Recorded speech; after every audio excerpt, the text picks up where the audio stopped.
So usually it was around like the 80s. When I was in Asu, which was the hottest area I was in, it probably got into the low 90s, but because of the humidity, it felt so much hotter.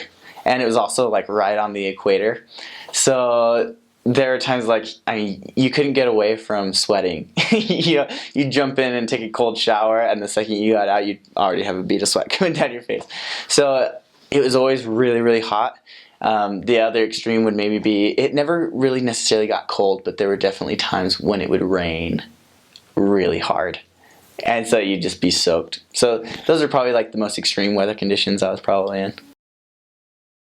The craziest food I probably had, and a lot of elders would probably say this, is called buchada. And basically it's like goat intestines.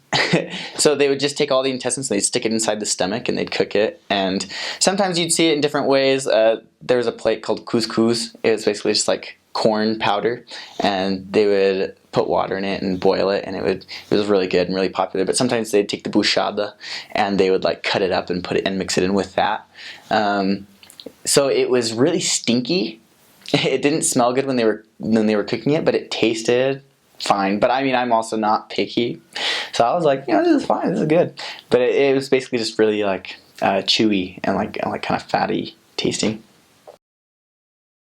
So I've got two stories that come to my memory like right away. So one was in this little town called Asu, and I was walking home at night with my companion. I was training, and we walk, and on the other side of the street there was this guy, and I kind of see out of the corner of my eye that he was kind of following and looking at us. And then I saw him out of the corner of my eye just kind of like motioning to somebody, and it was like people were kind of closing in on us.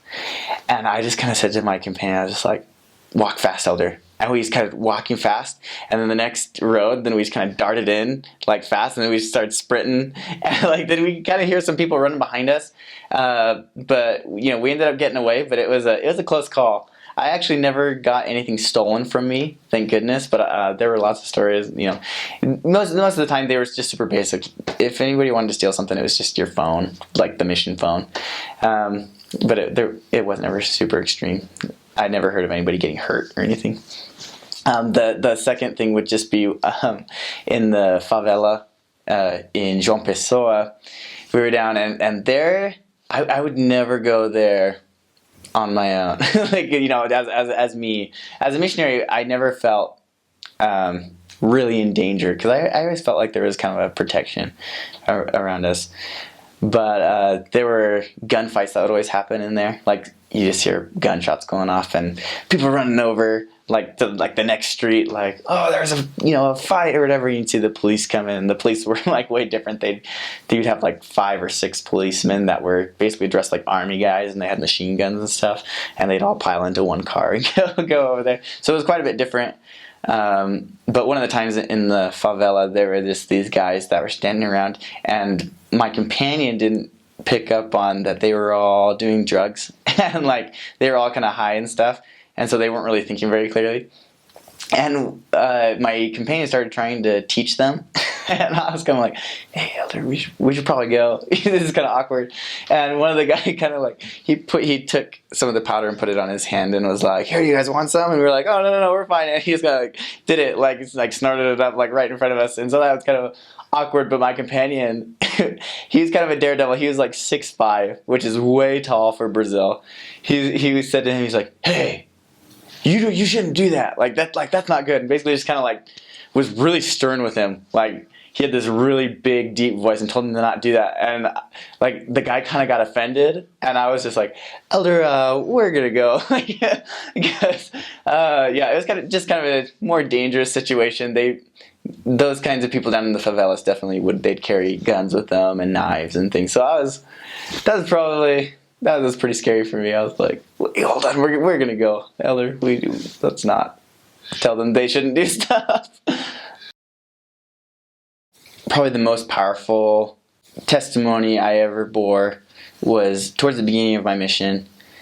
It was teaching. I was actually helping out in a different area, and it was with another elder that was only a transfer out he was one more transfer ahead of me, so we were both kind of still learning the language and stuff. But we were both good enough to go out and teach lessons and do that. But we were teaching this lady and her son. He was probably in his 30s, and she was an older lady. But I remember just reciting the first vision and just getting this really overwhelming light, lifting feeling in my chest, and it just felt so right, and it was really powerful for me. And I'd always heard stories about these people feeling the Spirit really strongly and stuff like that, and I know I had felt the Spirit before, but in that moment it was just so clear, and it was definitely in a way that I needed. Just the way I explain it is that light feeling. And I feel like that's kind of the way I feel comfort or assurance a lot of the time. Is just feeling this, this light, different burdens or whatever are just kind of being lifted. And so that was really powerful for me. Another spiritual experience was just with that first family that we baptized in that little town, Asu. Just there, it was just crazy to see the Lord working through us, and how it wasn't us that was doing it. We were just there and teaching the lessons and befriending the family, and they really took us in and treated us like family. But the Lord was the one who was pushing the work forward in Asu, and so that spiritual experience was a lot. It was over time, but right from the beginning, that first week we taught that lesson, and then just throughout to see the progress in that area, where, to be honest, actually a lot of people talked about that area being this dead area, just this little town that was just kind of stuck. And for whatever reason, people were ready at that time. People were ready, and I think us as missionaries, we were ready to teach. And it was incredible, the miracles that happened. There was planning. There was also the importance of scripture study and prayer. Those are probably some of the biggest lessons I learned, because or creating good habits maybe would probably be the best way to put that.